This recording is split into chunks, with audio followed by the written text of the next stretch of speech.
Okay. Good morning, grade 6 pupil. Good morning, teacher. Okay. So, today we are going to talk about photography. So, itong photography is malalaman natin kung paano ba maggamit ng tamang pag-picture. Yan. So, dito malalaman natin ano. So, ngayon na nasa grade 6 na kayo, kinakailangan na malaman nyo na kung paano yung tamang paghawak ng ating mga camera. Yan, kapag may may digicam. Sige. So, sa inyo grade 6 pupil, sino yung merong digital camera sa bahay nyo? Kami po. Meron kayo. So sige, so si Cindy at si Wendy, so I think meron ng idea pero dito mas malalaman natin kung paano nyo mas tamang gamitin yon. Yan. At sino naman yung may mga cellphone sa inyo?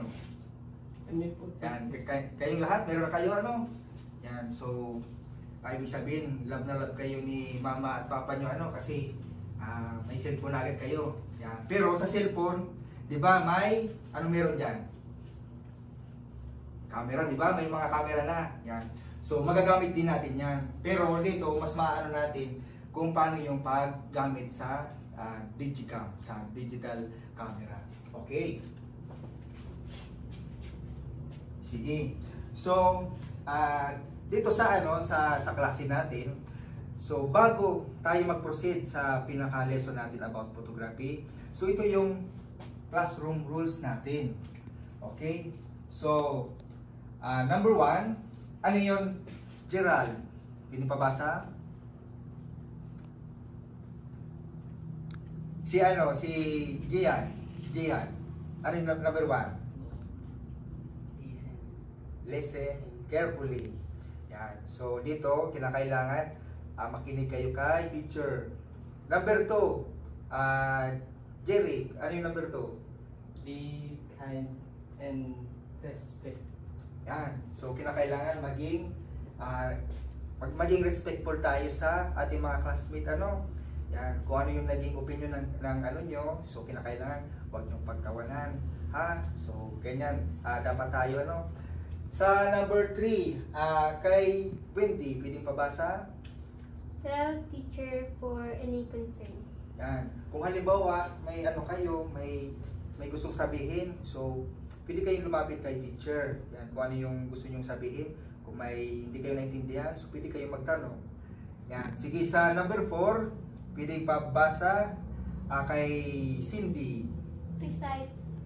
Yan. So, gusto kong mag-participate. So, kinakailangan mag-recite tayo, Yan. Kung may gusto kayong sabihin, so magtaas kayo ng kamay.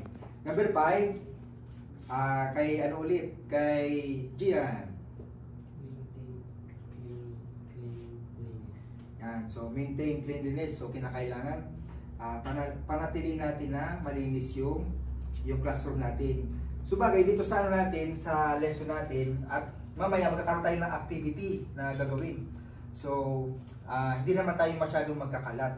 Yan, hindi katulad ng mga nakaraan na grade level nyo na talagang nagkaroon tayo ng yung magbubunting. Yan. Pero dito, talagang magsusulat at titira natin yung mga picture o photograph na meron tayo. Yan. And yung last is, gusto ko mag-enjoy kayo sa klase natin. Yan. Okay. So, okay na tayo sa classroom rules? Yes po. Sige. Sige, so dito sa nakikita niyo yung picture. Yan. Siguro gusto kong tawagin si Gerald. Ano napapansin mo, Gerald, sa picture na nakikita mo sa harapan? Magkaiba. Yan. So, saan napapansin mo? Ano yung pagkakaiba? Ano yung pagkakaiba? Pero di ba, pares lang yung mukha, Pero ano yung nakita mo pagkakaiba? Kung halimbawa ikaw yung pagpipiliin, ano yung mas okay?